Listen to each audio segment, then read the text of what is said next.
Pesmi so misli, ki jih ljudje zapojejo z dihom, ko jih ganejo mogočne sile in običajen govor ne zadošča več. To so besede eskimskega pesnika, katerega ime bom težko prav izgovorila, Orpinga Lika.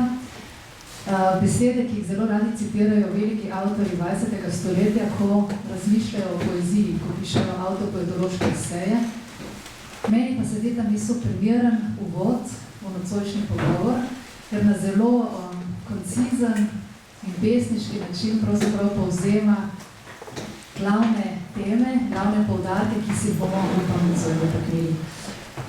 Gotovo bomo zastavili si več vprašanj, kot bomo dali odgovorov, ampak na nek način je to tudi namen nocojšnjega pogovora, ki želi biti prvi v nizu mnogih v tem in prihodnjem letu, na kateri bomo odpirali vprašanja poezije. Poeziji se bomo približevali skozi različna gledišča, različne zorne kote, ne samo literarno-teoretske, ampak tudi doživljajske, recepcijske, založniške nenazadnje. Je pa ta dogodek tretji v ciklu Matice pod zvezdami, ki se odvijajo v okviru Slovenske matice že drugo leto. Dva smo že organizirali v začetku poletja, tako smo se srečali s trboveljsko knjigo in s tujci Ivana Cankarja. No, nocoj pa izhodišče za pogovor ni knjiga, pač pa kar zbirka. In sicer najmlajša matičina knjižna zbirka Mozaiki. Zelo sem vesela, da se bomo nocoj o temah, vprašanjih poezije pogovarjali s tako glednimi gosti. Z nami so Ignacija Frideljarc, doktorica filozofskih znanosti, literarna kritičarka, prevajalka, trenutno državna sekretarka na Ministrstvu za kulturo, tukaj nocoj pa pravzaprav v vlogi bralke in predvsem ustanoviteljice zbirke Mozaiki. Brane Stenegačnik, profesor klasične filologije na Filozofski fakulteti, prevajalec iz latinščine, grščine, nemščine in še kakšnega jezika, kolumnist, esejist in seveda predvsem pesnik. David Bandelj, ki je prišel kljub vremenu iz Gorice v Ljubljano, prav tako doktor znanosti, literarni zgodovinar, glasbenik, prevajalec, profesor zgodovine in slovenščine na Goriškem klasičnem liceju in seveda zopet predvsem pesnik. Začela bi pravzaprav na začetku. Slovenska matica se ponaša z lepim številom knjižnih zbirk, več kot 10 jih je, ugledna filozofska knjižnica, izvirna filozofska misel, prevodi svetovne književnosti, vezana beseda, mestne knjige, se pravi zbirke, ki pokrivajo zelo široko polje od humanistike, znanosti, umetnosti in ki prinašajo že več kot 150 let v slovenščino temeljna dela, svetovne in slovenske besede. Ustanoviti novo zbirko pri Slovenski matici ni majhna stvar, pa bi vprašala kar vas, Ignacija, pravzaprav kako se je porodila zamisel za mozaike, ki so prišli v naš prostor pravzaprav natanko 60 let potem, ko je Gregor Strniša v Kopru izdal svoj prvenec s tem naslovom. Kaj je porodilo to idejo in kaj bi pravzaprav poslali knjigi na pot v današnji čas? Draga Miljana, hvala za besedo in hvala za povabilo. Prav lepo vsi pozdravljeni, v veliko veselje in čast mi je, da zdaj nastopam v malo drugačni vlogi kot pred letom dni, ko sem bila urednica pesniške zbirke Mozaiki in seveda tudi zbirke Braneta Stenegačnika Pogovori z nikomer. Ko sem nastopila delovno mesto urednice, sem nekako ugotovila, kakšno bogatstvo se skriva v vseh teh zbirkah, ki so bodisi zamrle ali pa še živele že desetletja na Slovenski matici. In ko sem pregledovala vso to dragoceno zakladnico, sem odkrila, da pravzaprav samostojne pesniške zbirke matica ni poznala, je pa poznala tako imenovano vezano besedo, v kateri so izhajale tudi pesniške zbirke, recimo Kocbek. Vendarle pa se je predvsem vezana beseda preusmerila v izdajanje, objavljanje prevodov dramskih besedil, zlasti v času, ko je intenzivno prevajal Shakespeara Oton Župančič. In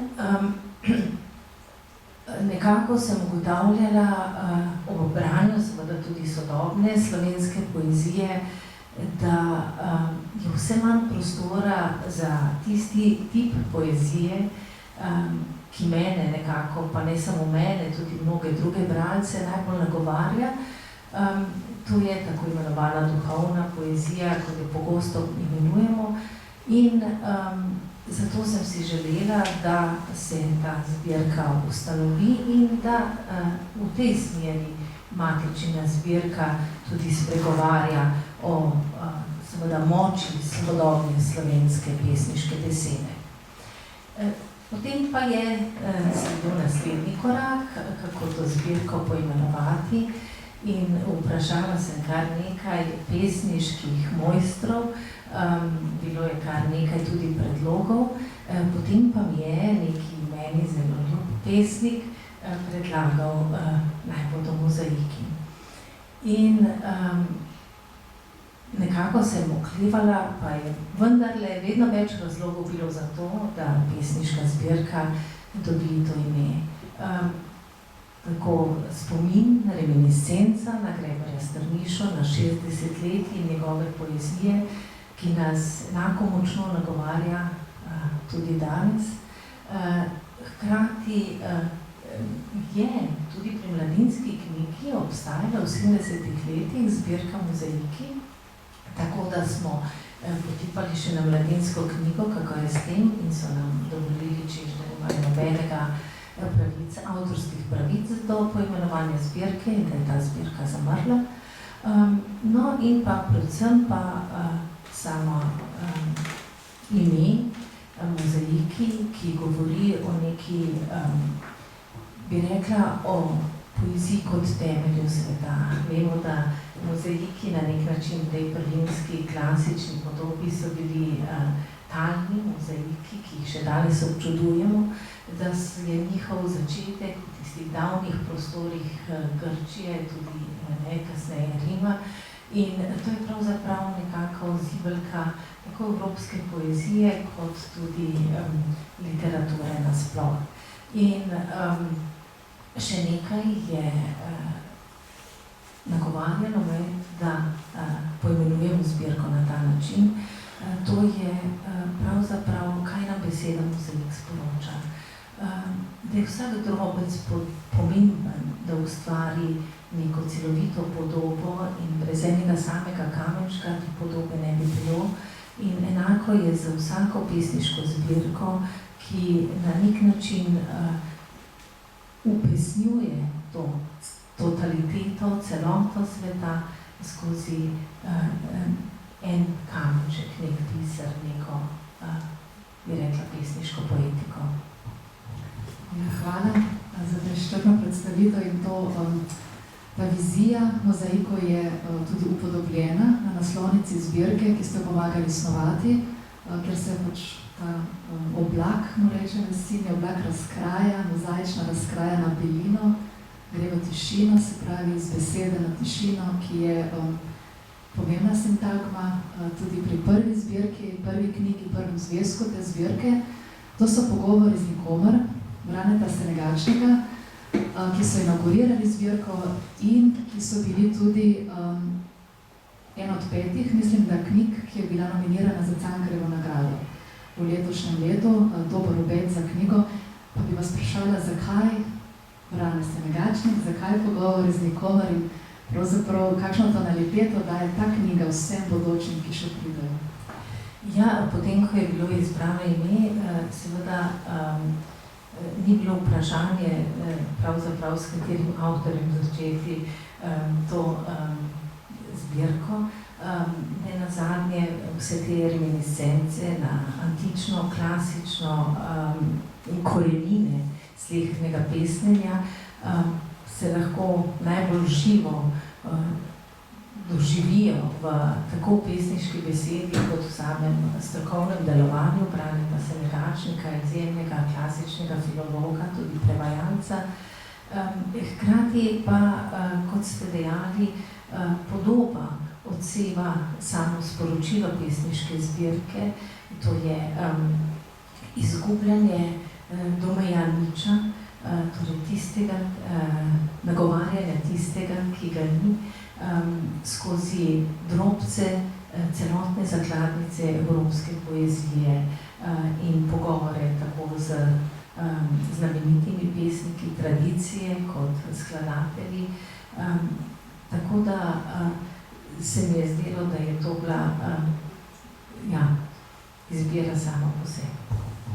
Brane, Pogovor iz nikomer, to je vaša 6. zbirka poezije.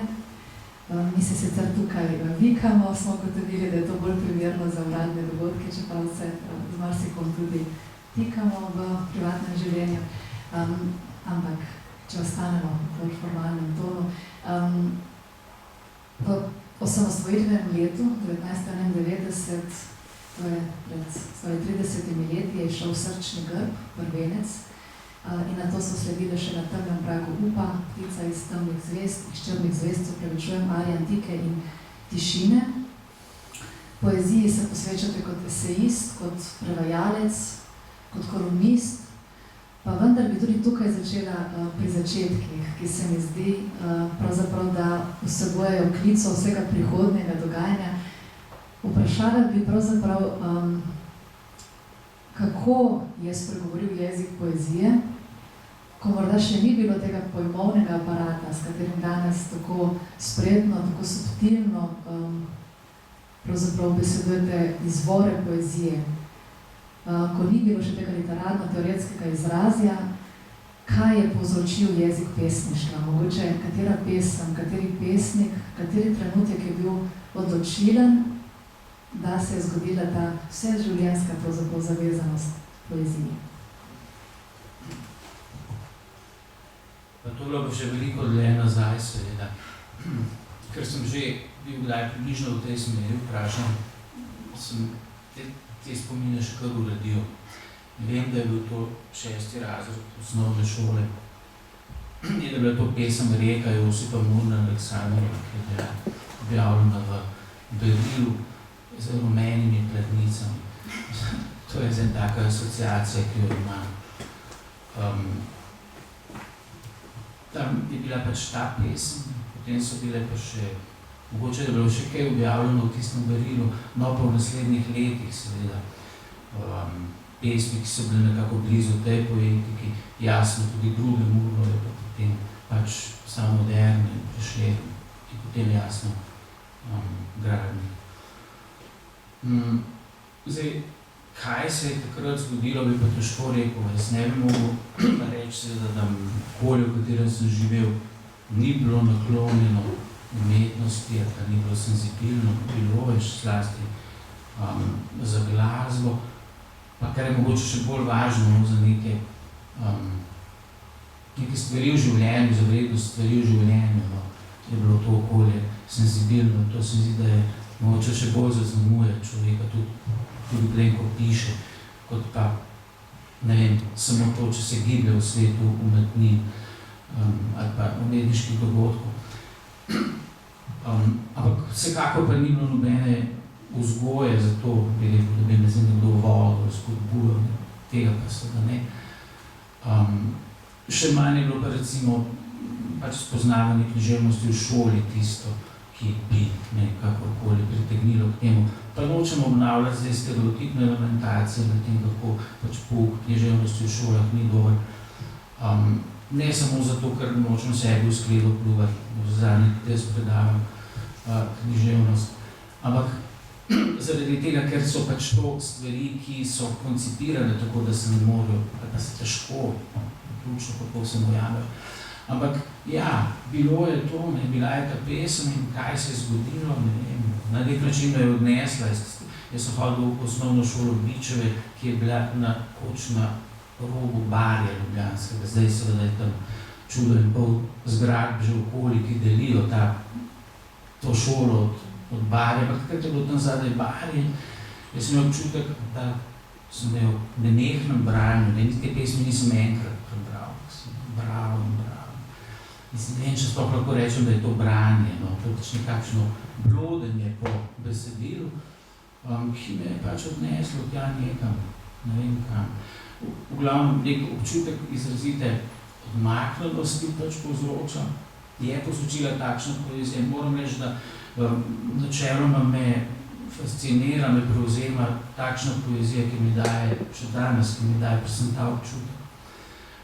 Po drugi strani je pa v tej odmaknjenosti bila, to pa zagotovo, ena zelo močna izkušnja, občutek povezanosti, vsaj z najbližjimi ljudmi, pa mogoče tudi krajem, okoljem, celo nekaterimi stvarmi, tako intenziven občutek, ki je bil, seveda, ki ga je bilo nemogoče imeti sicer.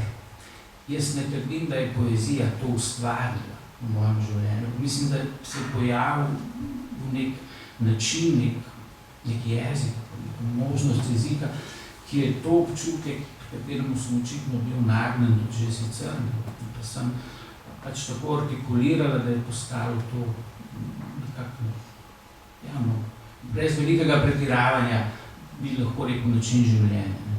Pa še ena stvar je, ki se jo, ki jo čutim, odkar pomnim, to pa je izredno močan in boleč občutek minevanja. To je izredno izrazito. Zato tudi najbrž ni čudno, da me je prav Murnova poezija tako pritegnila. Minevanje in hitnosti, ki seveda poezija tudi da neko posebno artikulacijo, neko posebno moč,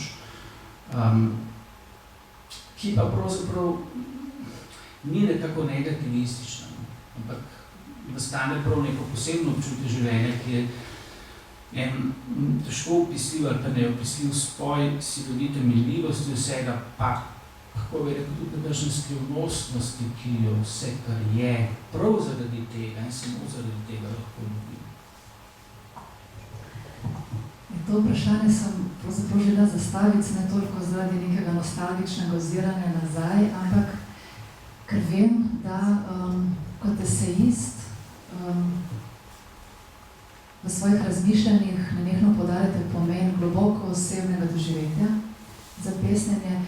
Je pa to globoko osebno doživetje zelo, zelo daleč stran od nekakšnega razgaljenja intime, ki je nekje prisotna, lahko rečemo, v javnem prostoru, neke vrste ekshibicionizem, in tudi daleč od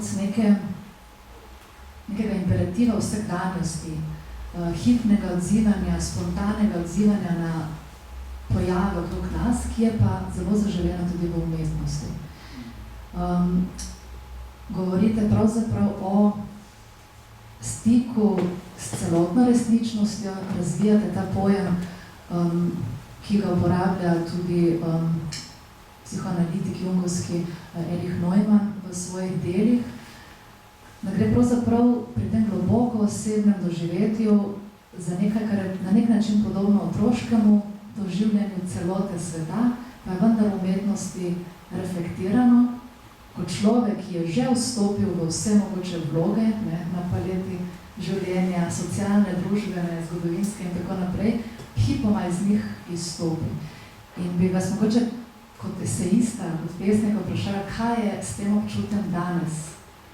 Ga srečamo, ko govorimo o umetnosti, ga še doživljamo ali je zdaj skrito in samo občasno, kot recimo v tem pogovoru pride ven tudi v javnih dogodkih.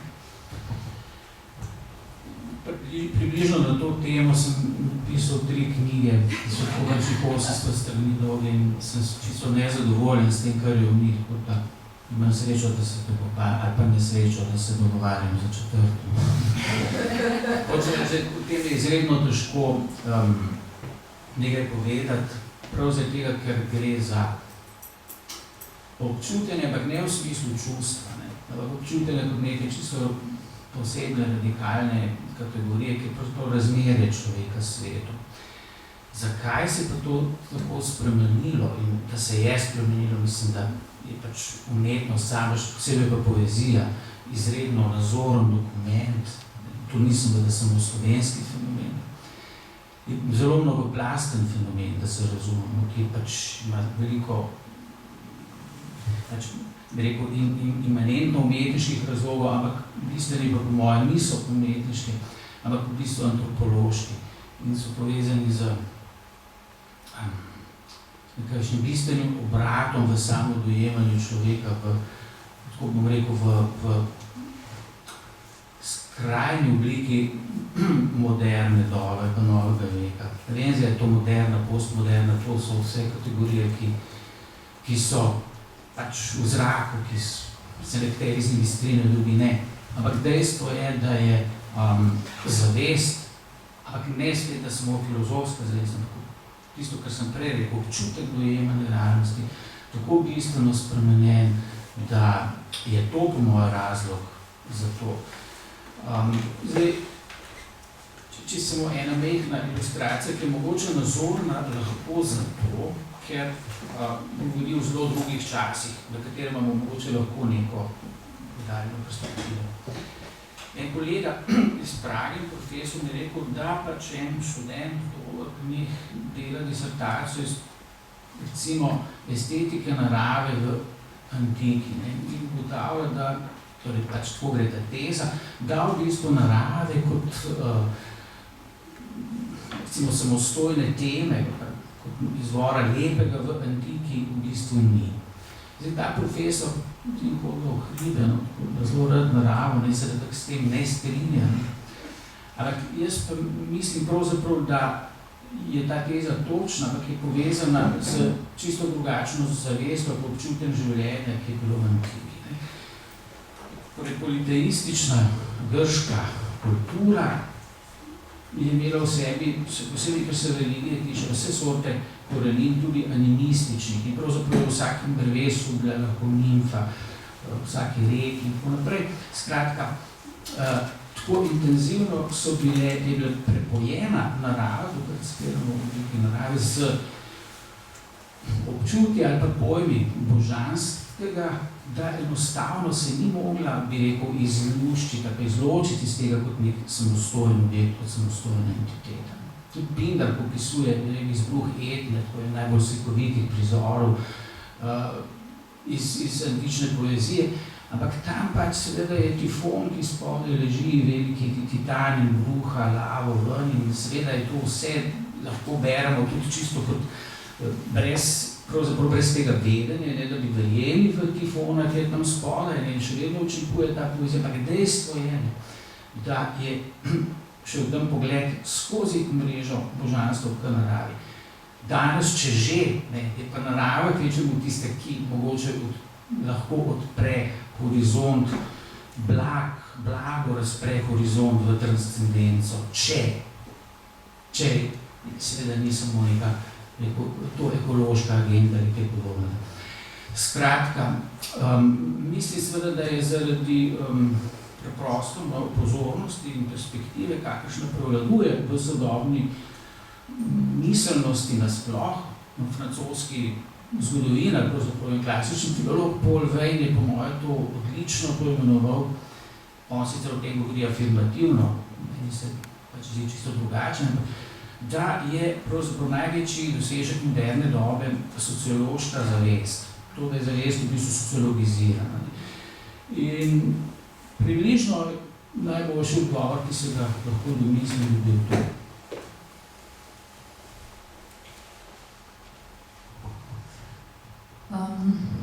David, začetki tudi pri tebi. Če ostanemo pri tem globoko osebnem doživetju, ki ni psihološka kategorija, kot smo ugotovili, ni čustvena kategorija, ampak recimo temu eksistencialna, mogoče duhovna. 11 let in pol tišine je naslov drugega zvezka Mozaikov, ki ga bomo brali letošnjo jesen. In 11 let in pol tišine je toliko, kolikor bi trajalo, če bi za vsako žrtev holokausta molčali 30 sekund. V tej knjigi, ki je pretresljiva, na eni strani in obenem izrazito precizno strukturirana, se loteva še ene najtežjih tem in kot sama občutim in vem, tema ponavadi najde pesnika, še posebej, če gre za tako zahtevno, tako tvegano temo, pa bi mogoče za začetek vprašala, kaj je bil pri tebi tisti začetek, tisti preboj, da te je nagovorila tema tako boleča, tema nasilja, trpljenja naše kolektivne zgodovine. Najprej lep pozdrav z moje strani. Zelo mi je čast, da sem gost tukaj in zelo sem hvaležen Slovenski matici, da je mojo knjigo tudi sprejela v svoj program. Seveda smo zahvaliti Ignaciji, ki je stala na začetku te zamisli in pa menjami za nadaljevanje. Sprašujete o tem, kar je dejansko neodgovorljivo, ampak na nek način ste odgovorili že sami, ko ste rekli, da tema najde sama svojega pesnika. In to se je zgodilo nekako res samo od sebe, ko sem čisto iz, bom povedal, banalno šolskih vzgibov spremljal skupino dijakov na ekskurzijo po teh spomina v Krakow in Auschwitz. In tam so se začeli spisovati pač te niti ne pesmi, ampak vzgibi, misli, utrinki, ki so me takrat spremljali, saj je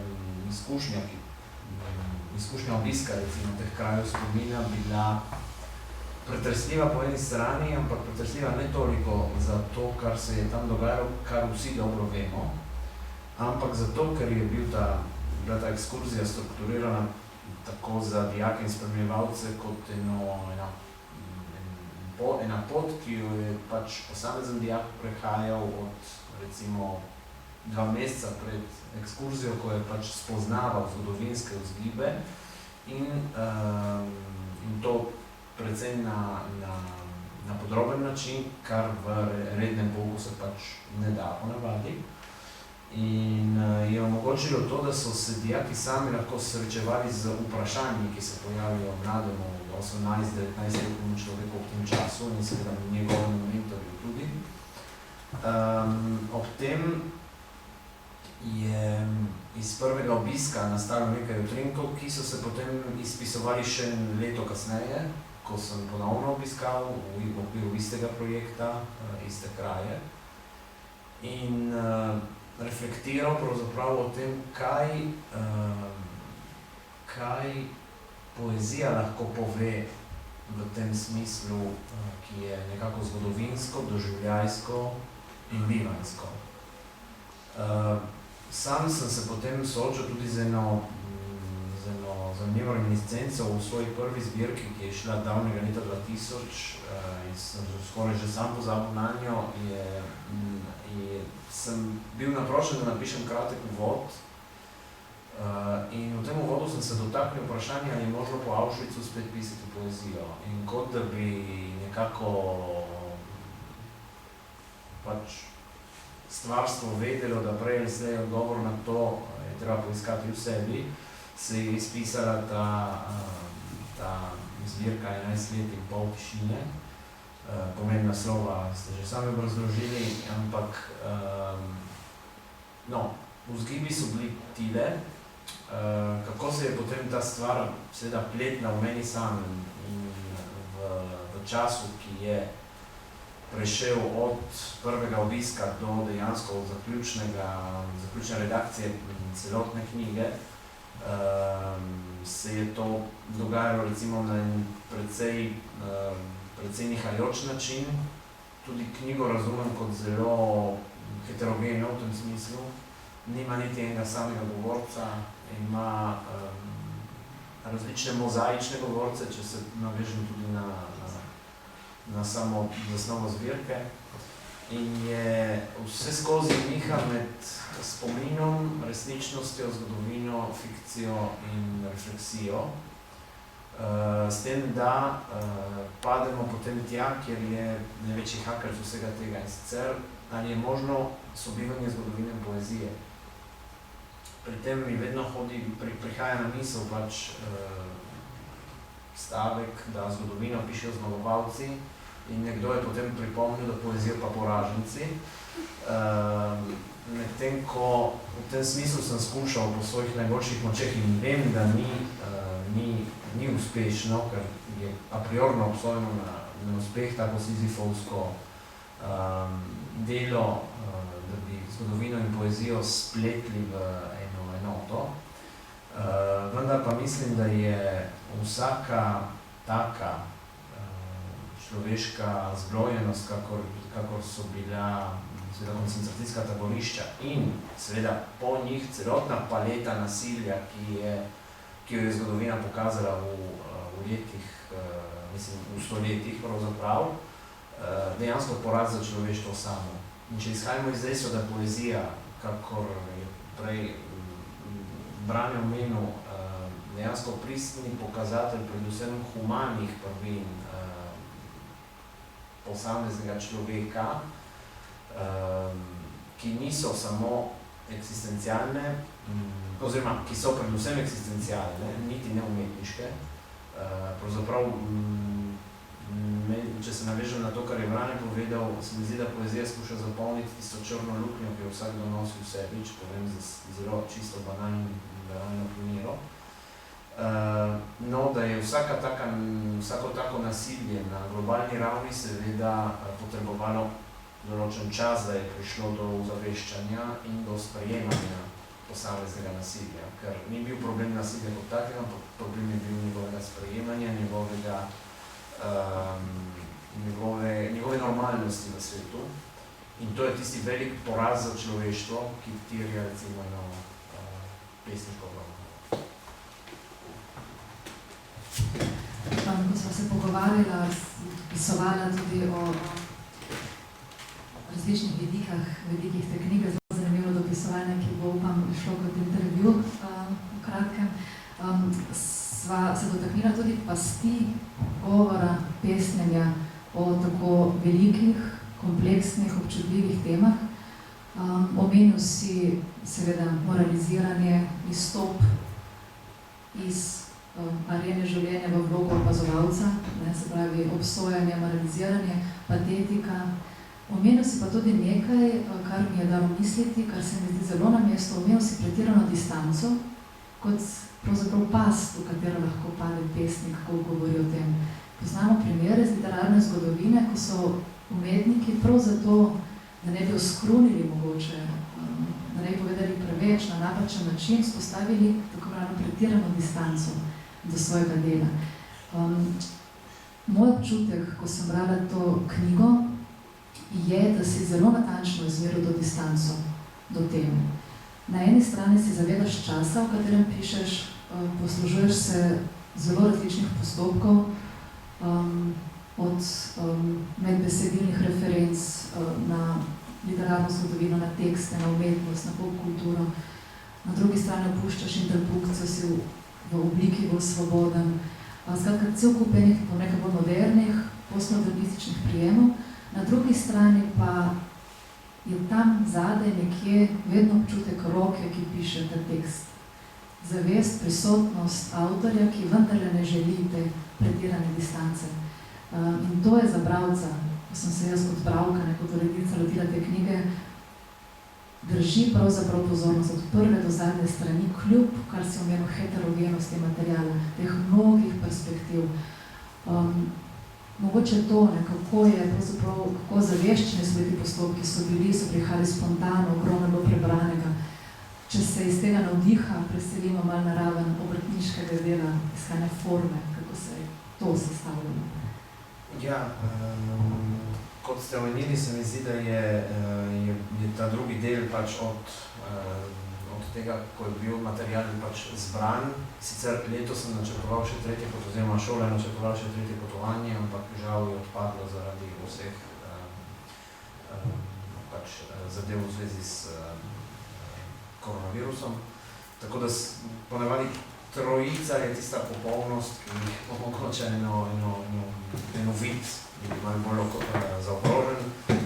Mi ni bilo dano, da bi še enkrat šel in potrjeval, oziroma bolje si znal obrazložiti nekako določene misli in grozljive, ki so tam prišli.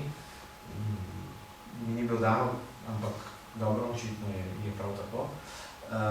S tem sem se potem soočal v klasičnem delu, ki je zahtevalo pač racionalnost, z zavestjo, da, kot ste rekli, je težko o takih temah ostati na eni strani ravnodušen, zato ker ravnodušnost takoj zapade v distanco, ki ni samo zgodovinska distanca, ampak je lahko tudi, bomo rekli, moralna v tem smislu.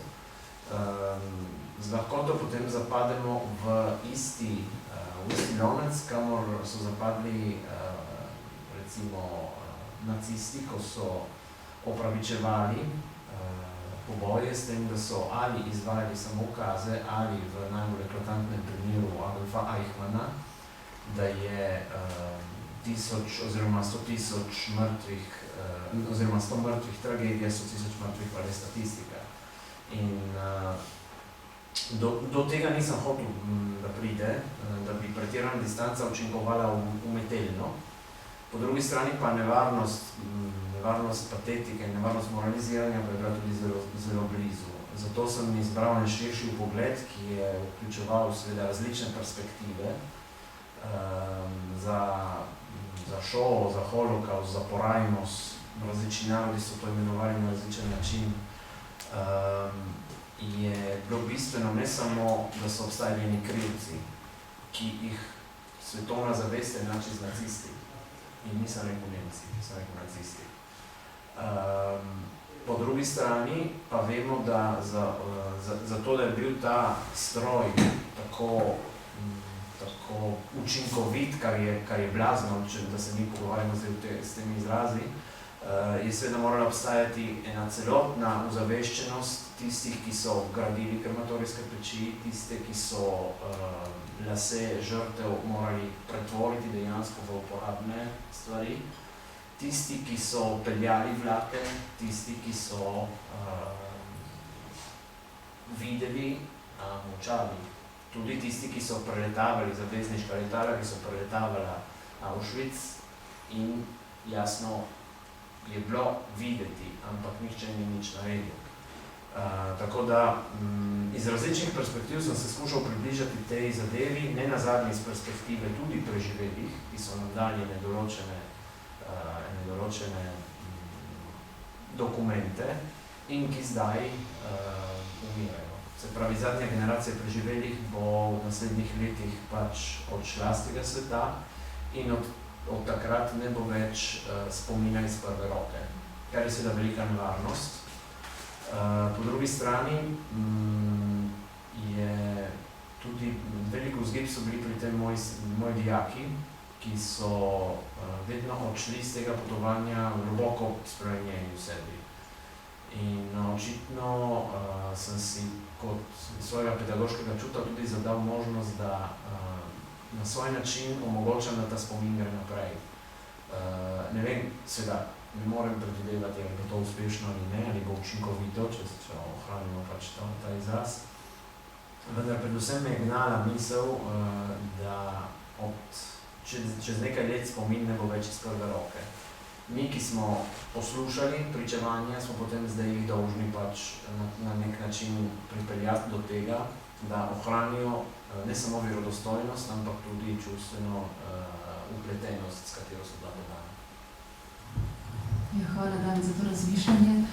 Rada bi na koncu, da se mogoče še enkrat dotaknemo vloge, mogoče družbene vloge poezije, pesnjenja, ampak če za trenutek ostanemo še pri formi, pri obliki, pesem kot eksistencialna kategorija in pesem kot materija. Pravzaprav Denis Levertov pravi, da je pesniška izkušnja že sama po sebi jezikovna izkušnja. Potem, ko ta krilati kon pravi, zapusti mesto neutrudnemu delavcu v nas, nastopi muka, klesanje jezika, iskanje oblike. Hopkins, viktorijanski pesnik, je celo verjel, da je ta oblika že vnaprej dana, da je pesnik samo pravzaprav ja, mora najti. Pesem, ki je že inherentna, oblika, ki je že inherentna temu občutju, temu doživetju, ki je doživljen z vsemi čuti. Brane, vaša poezija je ena sama hvalnica obliki. obliki, seveda tradicionalno gledano, piše to v zaprtih formah, klasičnih formah, ampak tudi obliki, ki je že opisana v jezik sam, se pravi, ne samo iskanje pomenskih odtenkov, nijans, ampak velik poudarek na ritmični plati, na zvočni plati, iskanje rim. Se pravi, ta podoba, tudi praznina na papirju, to iskanje oblike, kako ne rečem, kakšno mesto ima pravzaprav to danes, ko se zdi, da je prosti vers prevladujoč, je prevladujoč, obstaja celo tendenca in razmišljanje, da je najbolj primeren izraz v sodobnemu času pesem v prozi, edini legitimen, kako danes vendarle ohranjati to ljubezen do oblike in sporočati tudi preko oblike. Jaz sicer večino pesmi pišem tudi v prostem verzu. Kako bi rekel, glede tega, ne bom rekel, da so to različni odnosi do poetike, ampak pač neki modusi, kar posebej izpostavljam zato, ker je tudi pri iskanju prostega verza, po mojem, seveda to zelo zahtevno formalno pravilo. Ni pač enostavno to zato, ker pač, ne vem, se ti ne bi ljubilo, pa nisi sposoben najti ravno rim, takrat pač ne pišeš nekaj kar tako. To sploh ne, ampak dejansko že v načinu tistega občutja, zaradi katerega pač pišeš, a moraš pisati, je v resnici že nakazano, se neka smer tega, kakšno pesem bi rada, pa se ti zdi, kakšna pesem mora odgovoriti tako temu občutju, pa ga utelesiti. Seveda, pogledal na to je zelo veliko. Mislim, da je to misel o formi, ki je skrita že v osnovi sami, da je vsaj že Michelangelo popisuje, ne, Leonardo že, da smo odklasati, treba pomoče že tudi prej, kaj podobne. So pa seveda tudi drugačni pogledi, ne, modernistični, ali pa protomodernistični poeziji znana. Mallarméjeva misli, da se pesem začne z besedom, mislijo idejo in tako dalje.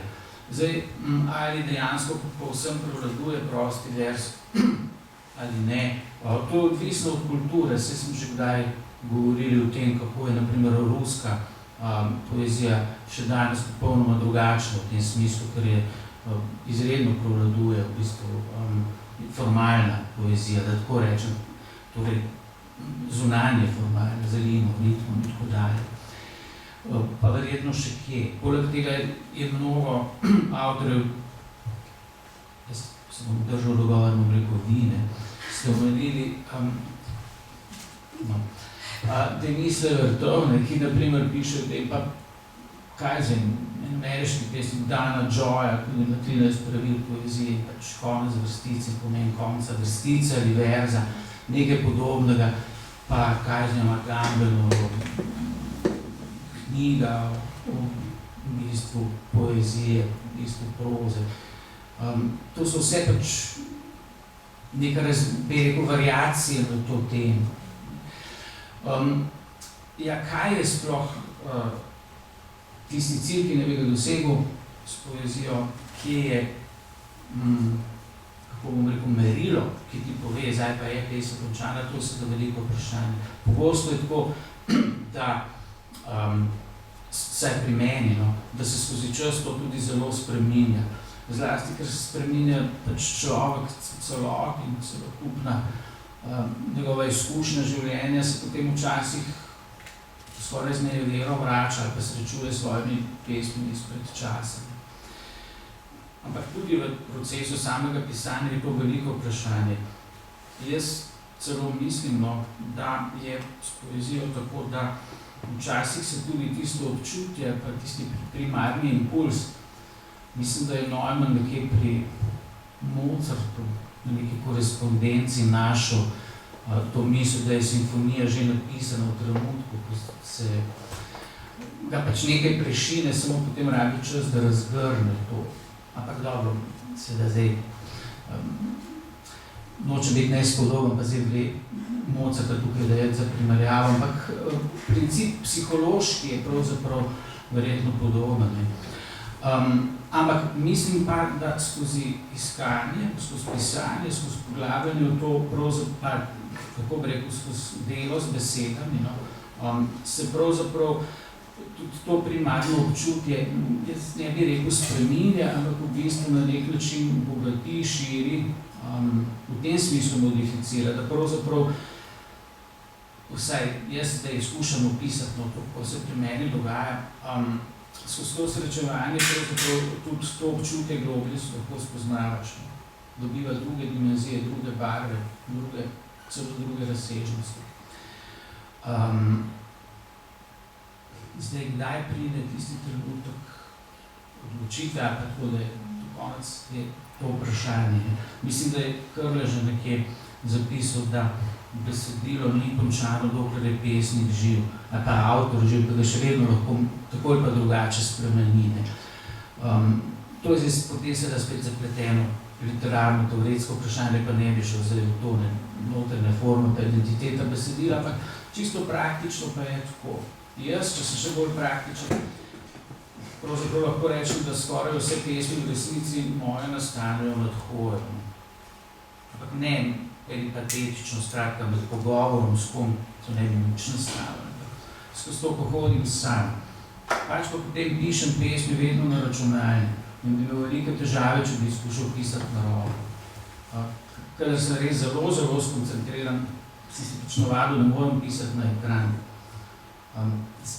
Zdaj, mogoče je to čisto banalna in nepomembna zasebna zgodba, ampak omenjam jo, ker vem, da so nekateri teoretiki, naprimer Michel Foucault, udirali celo reč iz tega, da je pisanje pač nekaj proces, pri katerem je človek sklonjen nad mizo in piše nad mizo in pa čisto drugo način, kako je v obrnem svetu, kot pa sicer, ne.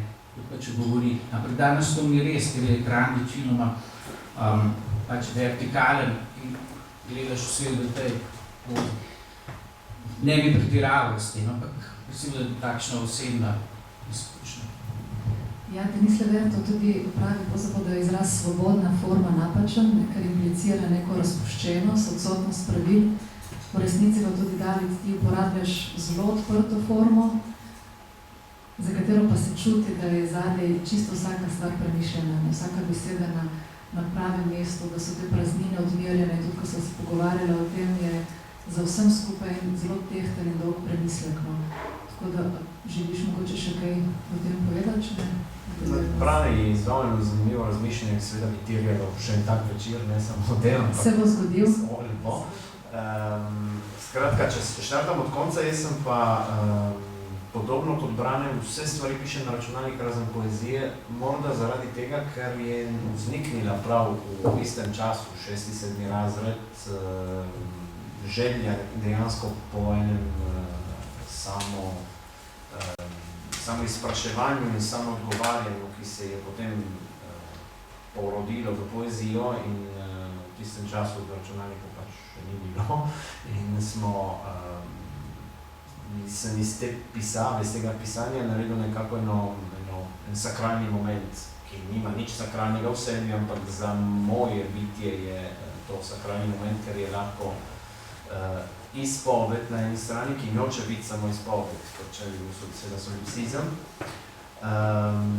Sem se pa v teku svoje formacije seveda dotaknil tudi formalnosti kot oblikovne značilnosti poezije, tudi kot vprašanje, ki sem ga mogel sam pri sebi razrešiti. In sam sem nekaj stvari seveda za lastno študijo oziroma čisto po lastni potrebi zapisal v zaprti formi, če damo tak epiteton, ki je nepošten, ker ne gre v bistvu za zaprto formo, ampak gre za formo, ki ima določena pravila in pravila implicirajo na zaprto, čeprav ni vedno tako. Sam sem se moral soočati s tem in opazil, da mi ta način pač ni prikladen. Zato sem rajši potem izbral recimo pomanjkanje oziroma odsotnost vsakršnih znamenj, teh vročil, interpunkcije. In pa to, da sem si dovolil tudi razpadajoči vers, ki je potem se nekako v letih tudi malo bolj uredil. Vendar še vedno ne mislim, da je to forma, ki bi bila tako zelo odprta. Kajti vsaka, tudi najbolj odprta forma, kakor jo danes pač interpretiramo v modernističnem smislu, ima svojo logiko, ki zavezuje seveda tistega, ki jo je napisal v tem primeru, oziroma tistega, ki jo izgovarja, bolj prikladno. Tako da ja, v vprašanju forme seveda lahko razpravljamo, ampak prav gotovo gre za en delež, precej pomemben v sami pesmi. Morda, če vzamem prisotna dva tukaj, Branetova poezija, ki živi v različnih formalnih značilnostih in recimo v prostem verzu in v sonetu in še kje drugje, kjer je zadeva recimo bolj po določenih pravilih napisana, diha prav zaradi tega, ker je v teh okvirih. Druga poezija, recimo pri meni vem, da diha drugače prav zaradi tega, ker imajo tako formo. To je tako, kakor, če bi vprašali, katero je tvoja najljubša majica. Gre za eno oblačilo, ki ga vzameš ne samo zaradi barve in udobnosti, ampak tudi, ker se je prikladna tvojemu.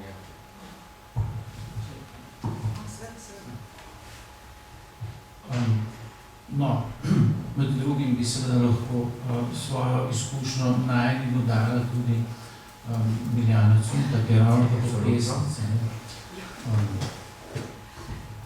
Pesnica nisem v vlogi pesnice, nisem pripravljena na vprašanje oblike. Ja, naprimer. Moram preklopiti, zdaj rekli ste, se moram vikati.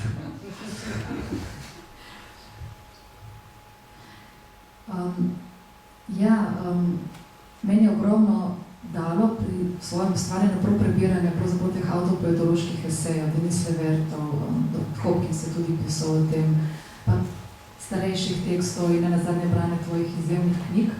In takrat sem začela reflektirati to, kar je bilo do tistega trenutka zelo spontano. Pri 25 letih, ko je bil študij že za mano, sem začela pravzaprav prebirati te eseje, ko je bila ena velik del mojih pesmi že napisan. In to, kar se je zgodilo, je bila ena zdrava distanca, ki se je vzpostavila med mojim doživljajem, se pravi tem globoko osebnim doživetjem, kot smo ga prej nekako zarisali, in tem iskanjem oblike. Tukaj gre za zelo sinhron proces. Težko bi analitično k zadevi pristopili in rekli, da tukaj se odvija navdih, od tu naprej pa človek sede za mizo in potem iz tega navdiha ustvarja. Tu se vse dogaja hkrati. In ko sem vzpostavila to distanco, se mi zdi, če ne rečem preveč, da sem začela kot avtorica rasti. Do tistega trenutka se mi zdi vsak poseg v mojo pesem, kot da bi nekdo mojo dušo radiral ali popravljal. In sem zelo travmatsko doživljala uredniške popravke, sugestije prijateljev. To so skrajno travmatske stvari, ker nisem doumela iskanja oblike kot en mukotrpen proces, ki ga mora človek izvajati, vse življenje mora v njem rasti, se poglabljati in razmišljati.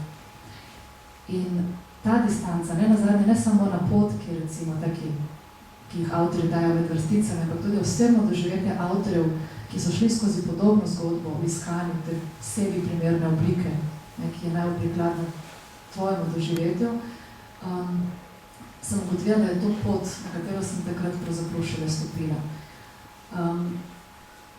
Moja osebna izkušnja, pravzaprav mogoče, če to povem z drugo knjigo, ki je nastala kot zbirka pesmi v prozi, je bila pa ta, da sem to snov nosila v sebi pravzaprav od otroštva dalje. To je pač lirični dialog med otrokom in staro gospo, ki se je v meni kopičil in je dosegel tako razsežnost nujnosti, da se mi je zdelo, da preprosto mora ven. In dolga leta, gotovo 15 let, sem jaz poskušala z raznoraznimi oblikami, pa ne samo znotraj poezije, od sonetov do hajkujev, do odprte forme, potem sem celo pisala kratke zgodbe. In nekega dne, ko sem pravzaprav brala 2 knjigi sočasno, Angel pozabe, Maja Haderlap in antologijo pesmi v prozi, se je meni porodila zamisel, oziroma niti ni bila zavestna predstava, ampak vstopila sem v to formo, v formo pesmi v prozi. In ko se je ta trenutek zgodil, se je ta knjiga napisala v slabem mesecu dni.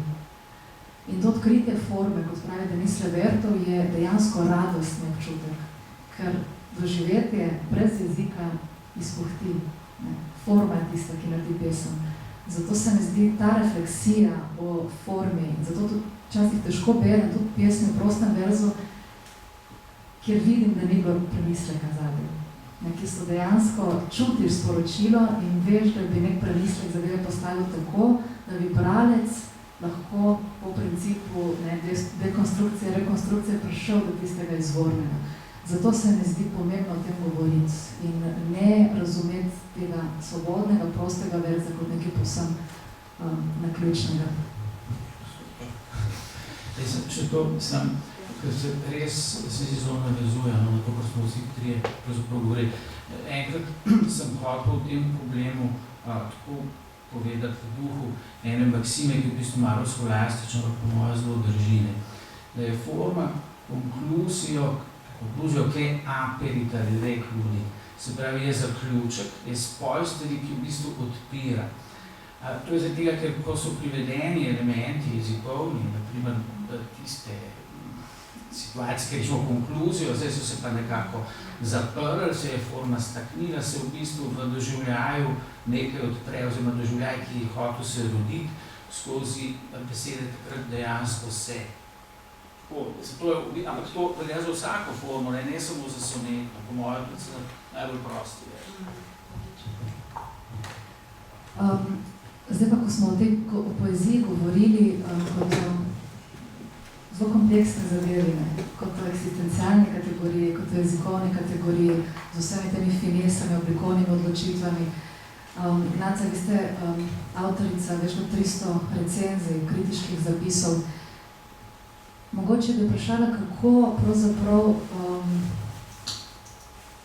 najprej, kako sami kot bralka pravzaprav vstopate v pesem na način, da se spoštujejo recimo ti izvori, vse te različne ravni obstoja pesmi. In mogoče, kako berete kritike, recenzije, ki danes mogoče bolj kot kdajkoli prej sledijo nekemu aktivističnemu imperativu, iščejo res neko sporočilo, komisel, na katero bi se dalo izvesti pravzaprav vse to raznoliko, raznotero dogajanje v pesmi. Ja, draga Miljana, David in Brane, dragi vsi, zdaj ste govorili trije pesniki, zelo težko mi je skaj povedala svojo uporno prozno govorico, še vse to, kar ste spregovorili, morda bi zato začela z eno avtokorekcijo svojega uvoda, ko sem nekako reducirala pesniške zbirke, ki bodo predvidoma izhajali v okviru mozaikov nekako na duhovno poezijo. To je poezija. Poezija v pomenu kreacijo, torej ustvarjanja nove resničnosti, vemo, ki pa hkrati je edina skozi to ima to kreativno moč, da transformira to realnost vsak dan, v kateri prebivamo. In tu ne bom zdaj zelo kritiško se lotevala sanja v sodobni slovenski poeziji, vsekakor pa morda spregovorim tukaj z besedami pesnika, ki je danes z nami, ki je v svoji pesmi poezija zapisal takole. Ta četrtek ni samo ta četrtek, ta soba ni samo ta soba, ti zvoki niso samo ti zvoki, te besede niso samo te besede. In tu je razlika z, skoraj da bi rekla, ki tako rekoč beleži, evidentira dogajanje vsakdana in sploh ne želi tega niti reflektirati, hkrati pa s to sociologizacijo, rekla, mišljenja, nenazadnje vedenja tudi sodobnega človeka, čuti predvsem ta svoj neposredni, tudi bolj pogosto aktivistični, celo ideološki angažman. In ta poezija seveda ne premore tega, kar je že Aristotel v svoji poetiki povedal, kaj pravzaprav konstituira, kaj ločuje in hkrati dela epsko poezijo, tako govori o epski poeziji, kar je ločuje od zgodovinopisje in da dela za epsko poezijo, to je to, da zgodovinopisje beleži to, kar se je zgodilo, medtem ko poezija to, kar naj bi se v vseh zakonih verjetnosti in nujnosti dogodi.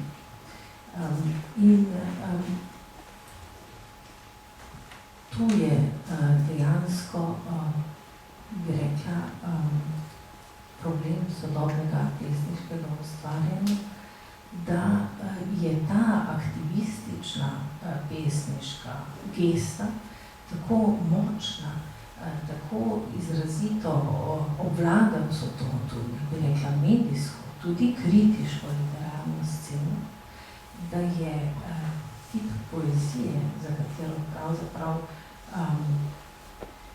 o kateri smo danes govorili in ki je pravzaprav zavezana temu delovskemu imperativu, da moraš stopiti vase, da bi lahko odkril vse, kar te presega, je ta sodobna poezija to presežno povsem izgubila in ostala zazrta predvsem v veličino svoje lastne geste, pesnjenja, besede, nenazadnje tudi avtorskega jaza in zdi se mi, da poezijo na tak način izgubljamo.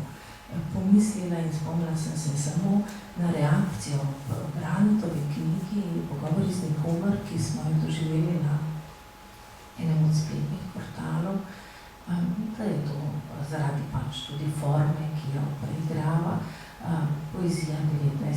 stoletja, ki je, sploh ne vemo, zakaj se danes še taka piše. In ta taka kritiška gesta jasno odraža, da so marsikateri sodobni pesniki, pa tudi kritik, izgubil vsakršen občutek za to, kar ste govorili, kako forma priklicuje pravzaprav pesnika v njegovo pesniško besedo. In ker nima več te tudi veščine, pesnjenja kot tehnje, ne samo kot entuziazmos, torej kot božanski navdih, se seveda poezija izginja pravzaprav iz slovenskega literarnega prostora. Vem, da smo že dolgi, ampak vseeno eno vprašanje, ki se navezuje na to razmišljanje, zunanje, notranje. Danes se veliko govori o družbeno-kritični poeziji. Poezija mora stopiti v javni prostor in spregovarjati. Tudi zasnovano vprašanje, sklicujoč se zopet na Denise Levertov, ki sredi 60-ih let, ko je bil ta imperativ politično, se pravi osebno je javno, javno je osebno, napiše esej, v katerem zelo jasno potegne ločnico med poezijo in neko poetizirano idejo. Sama je bila tudi v tej vlogi, da je pisala družbeno-kritično poezijo, ki v nekem obdobju ni bila dobro sprejeta in je opravila pri sebi izdatno refleksijo na to temo in prišla do zaključka, da je to, kar pravzaprav je za pesnika pomembno na eni strani, da se lahko loti vseh tem, če želi, ni prepovedanih tem, ni prepovedanih oblik, ni zastarelih oblik, ni povedanih besed. Je tudi politična tema, ki jo lahko ubeseduje, ampak kako? In pravi, ta kako je ključen, kaj ti za pesnika je pomemben ta notranji glas. Ne? Če ti pišeš pesem zunanjega glasu, si aktivist, ker izstopiš iz dogajanja, da ga objektivno motriš od zunaj. Notranji glas pa predpostavlja neko zlitost dogajanja. Družbeni problem, politični problem, tragedija postane tvoj osebni problem. Kaj ti ključno, to dodajam jaz, je za poezijo, po mojem mnenju, ravno ta upetost dogajanja in dezorientiranost, ki jo potegne za sabo. Pesnik je sredi nekega procesa, ki ga ne more videti objektivno, ampak je van kot lirik, kot sovpleten ves čas nekako nerazvidno upet. Na ta način pravzaprav govoriti tudi o družbenih temah v poeziji ima smisel, ker je to še vedno poezija, osebna poezija. Občutek imam pa, da danes ravno prevladuje drug tip tega izstopa iz neke situacije, kar včasih učinkuje kot mogoče celo, tako je zaželeno, politično nekorektna gesta, ki je že sama po sebi pozdravljena in tako naprej, izgublja pa to ambivalentnost poetične govorice.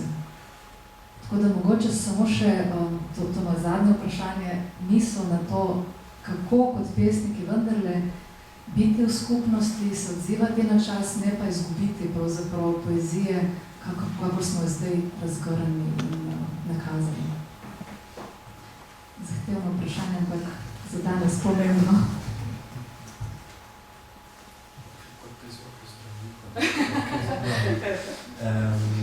Zdaj, ko ste mi tole tako razpredali, gremo na ti, in ko je Ignacija tako lucidno spregovorila o tem, kakšna je razlika med aktivizmom in poezijo, se meni poraja tudi misel, da v bistvu po vsem tem, kar je bilo izrečenega, ki ne moram obnavljal, ki se mi zdi, da sta obe zagovornici podali zelo jasno sliko tega, kar je danes aktualno, bi rekel, da sicer vsaka poezija je lahko družbeno kritična. Pomembno je, oziroma zakaj, na katero vprašanje skuša odgovarjati. In sicer aktivizem, če je poezija aktivistična in izhaja iz neke zunanjosti, predpostavljene sledilce. To pomeni, da pravzaprav dela isto, proti čemur se bori. Medtem ko poezija, ki izhaja iz samorefleksije, je pa tista, ki lahko povzroči samorefleksijo, se pravi premik v posamezniku. Ker to, kar rabimo, ni sledenje, pač pa premik v posamezniku, ozaveščenost posameznika, ki potem lahko seveda pomaga ozavestiti ostale posameznike. Tako da bi rekel, da poezija je učinkovita kot družbena kritika, samo če povzroča empatijo. In zaključite.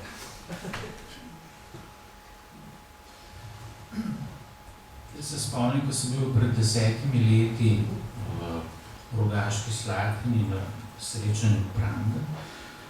Tam sem se z vami spoznal. In vem, da sem nekaj izpostavil, za kar še vedno mislim, da je zelo pomembno. To pa je, da bi bilo veliko bolj treba, kako bi rekel, uveljaviti, oziroma najprej sploh obnoviti in potem uveljaviti žanrsko teorijo tudi v poeziji. Ker je poezija enostavno preširoko polje, da bi ta beseda sploh lahko kaj pomenila.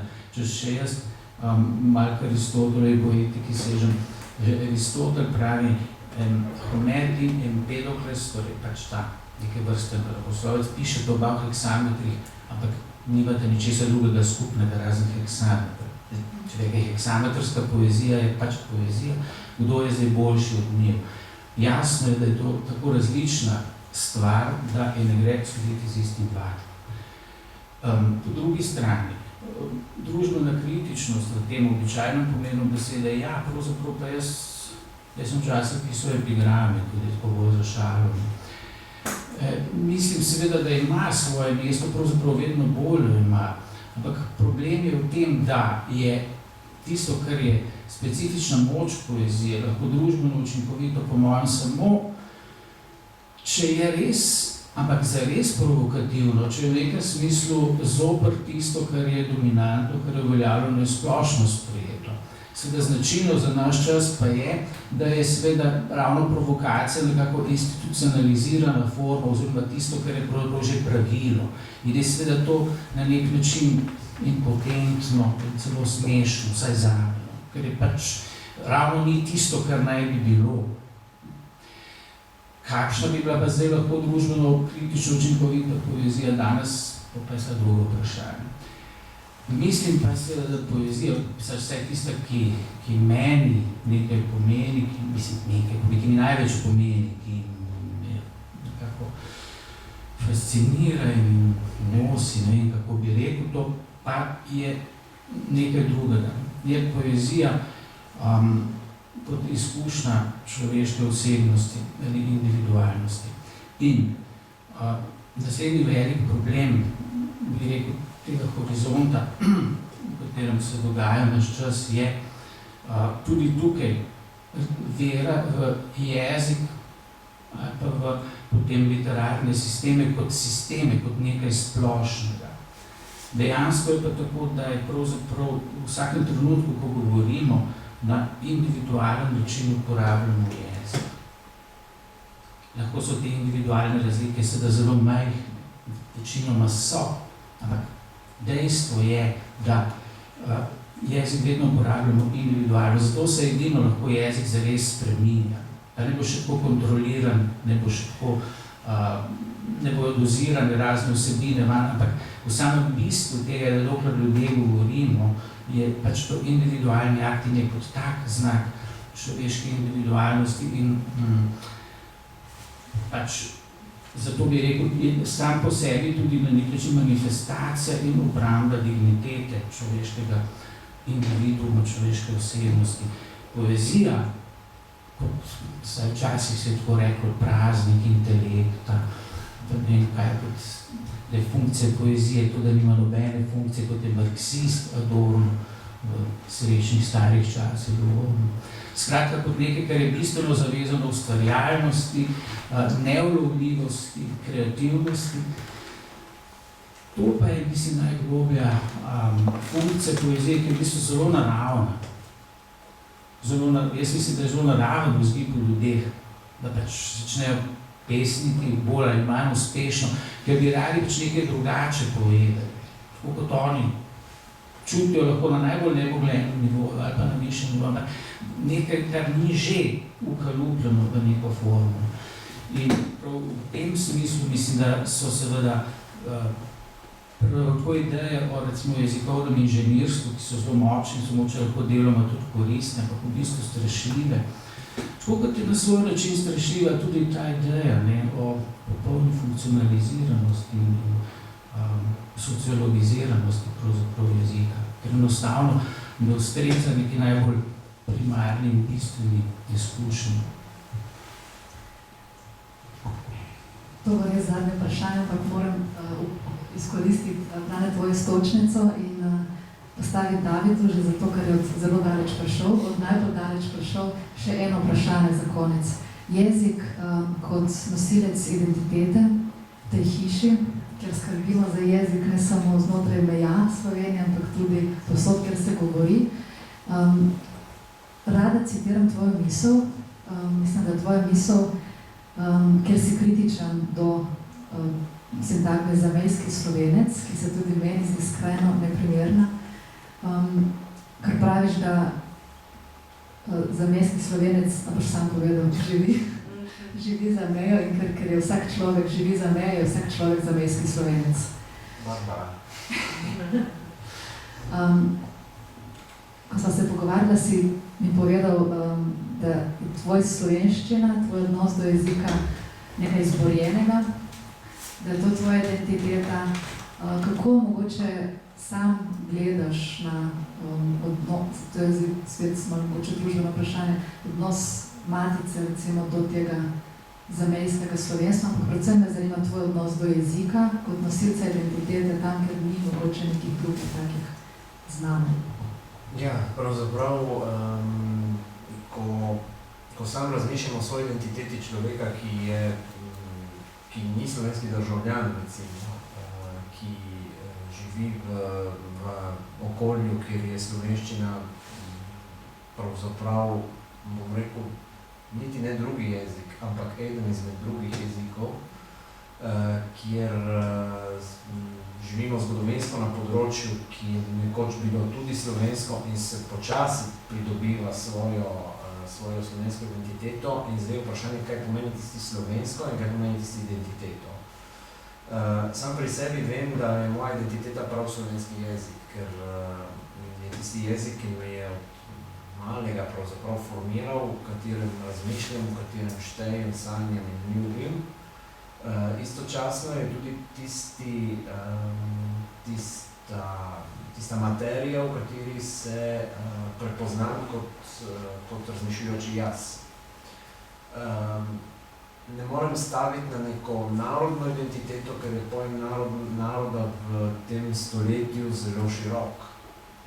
Ne morem staviti niti na eno identiteto, ki bi bila krvna, kolikor vemo dobro, da je pač razmišljanje v tej smeri privedlo recimo do ekstremov, kakor, če uporabim eufemizem, ekstremov, kakor so bili rasni zakoni. Lahko verjamem in se mi zdi, da je to precej tudi širok pojem jezikovne identitete, s katerim, ki ni enoznačna tudi. Recimo v naših šolah se jezikovna identiteta zadeva na tisoč in en način. Ne samo zato, ker v slovenske šole v Italiji recimo prihajajo otroci iz mešanih zakonov, otroci iz slovenskih zakonov, otroci iz zamejskih zakonov ali otroci iz popolnoma italijanskih družin. In tukaj ustvarja potem ta slovenščina, ki je skupni imenovalec naših šol. V Hecu se ponavadi prvo lekcijo, ki jo uporabim ko pridem v razred in ko spoznam nov razred, je moje prvo vprašanje, kateri je najpomembnejši predmet. Seveda vsi odgovarjajo z različnimi govori, da je to seveda angleščina, ker je globalnosti, da je to seveda matematika, ki noči sistema, da je to zgodovina, da je to karkoli. Seveda jaz jim dokažem, da je to slovenščina, vsaj na naših šolah. In to zaradi tega, ker nimamo samo ene slovenščine, ampak je slovenščin pravzaprav več. Je slovenščina človeka, ki jo asimilira kot dejansko tuj jezik v šoli. Je slovenščina tistega dijaka, ki jo goji kot materni jezik. Je slovenščina tudi tistega dijaka, ki jo goji kot recimo očetov jezik. Je slovenščina tistega dijaka, ki jo goji kot tretji jezik v družini morda, ker je oče Italijan, mama Nemka in se zavedate, da v tem prostoru, ki je ob meji, je slovenščina dodatna prednost in zato upiše otroka v slovensko šolo. Tako da učitelji slovenščine recimo imamo ne samo vlogo učenja enega jezika, ampak pravzaprav učenja odnosa do tega jezika, do te slovenščine, ki je vsakemu otroku pravzaprav nekaj različnega. In zato se mi zdi ta mozaik identitet, če ostanem seveda v tem okviru, v tem duhu, zelo prikladno zato, da je lahko en jezik nosilec različnih identitet, ki razpirajo en pomen istočasno globalen, ampak ne odtrgan od vlastnih korenin. Ja, to, kar si omenil, da se tudi italijansko govoreče družine odločajo za vpis otroka v slovenski tečaj slovenščine v slovensko šolo, to je razmeroma nov pojav. Mislim, da to stvar mogoče zadnjih desetletij. Najmanj prijatelj Giovanni Ferro je tak primer, italijanski pesnik, goriški pesnik, oba sta italijansko govoreča, noben od staršev ne pozna slovenščino, otroci pa hodijo v slovensko šolo. No, še eno nekdo povedal, hči, ki je približno 6-7 razred, je pred kratkim prevedla eno pesem slovenske pesnice Miljane Cunta in to je zelo dobro. Zelo dobro, z rimami. Ja, vprašanje še veliko, no, vsaj ne 10, tako da obet pogovor, ki še sledijo, je tukaj z nami. Bi pa mogoče res povabila občinstvo, preden zaključimo v slogu, če imate kakšno vprašanje za naše goste. Zdaj ali kasneje, ko se bomo neformalno družili.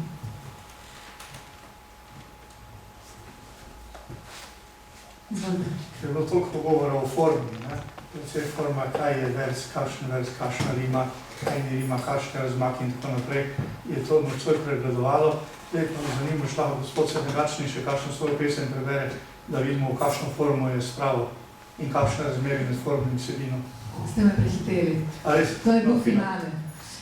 Ja, ker sem gotovila, da smo negirali sami sebe, ko smo to, kar je sekundarno, kar Brane tudi v svojih knjigah nenehno opozarja, naredili za primarno. Primaren je pesniški jezik, to je taka je hierarhija, ampak recimo, da spremontiramo pot.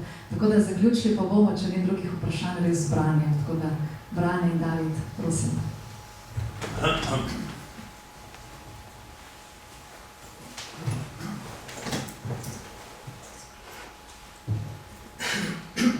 Danes je tak vremensko strašen dan.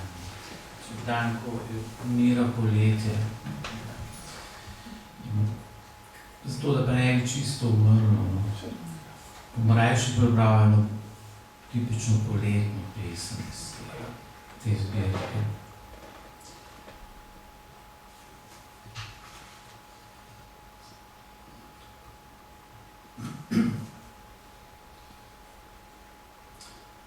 Poletna lutnja, le lutnja, mak in ti, to je poletje. Meden je zrak in trave so visoke, svetlobe mu spet dolge, lahke roke. Ni vetra, ni daljav, brezčasje spet je. In ti si pesem in človeško cvetje. Brezbrižna sreča in strasti stoke postavljajo ti žive slavoloke. V tišini mehki dremlje vročno petje. A zvoki lutnje dolbejo še globlje. So pokrajine, ki jih zdaj ni več. Sem jaz, ne ta, še cel, za zmeraj izgubljen. V iščočih prstih zvokov so vse solze, vsa slava upanj in pepel življenj. In mak, in ti, je poletje in je vse.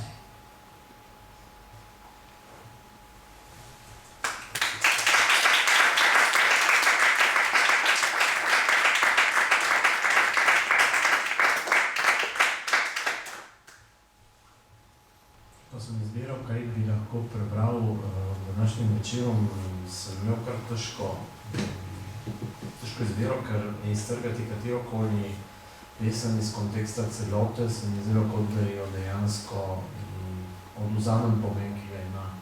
Zato sem poskusil izbrati tisto, ki bi v kontekstu, tudi v kontekstu, ki je izven celote, lahko bila učinkovita v tem smislu. Družabna igra. Ko stopiš v sobo, kjer je za steklom spravljenih nešteto čevljev, se moraš ustaviti. Vsak par ni natančno zložen. Eni so skupaj, drugi sami. Eni scefrani, drugi brezhibni.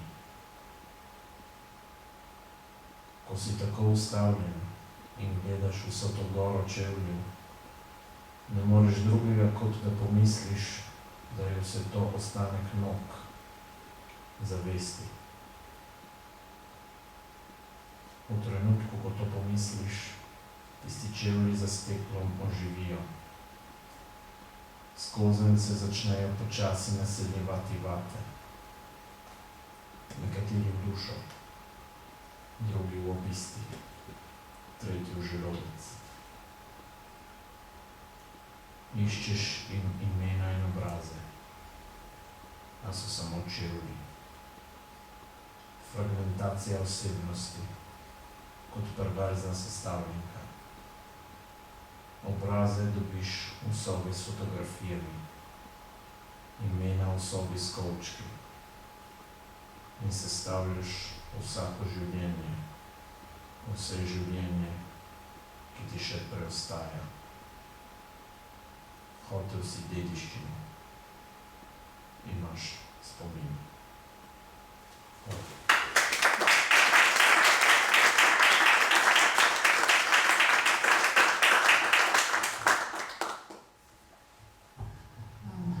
Spoštovani Ignacija Frideljarc, Brane Senegalčnik, David Bandel, iskrena hvala za vaše misli, za vaše pesmi.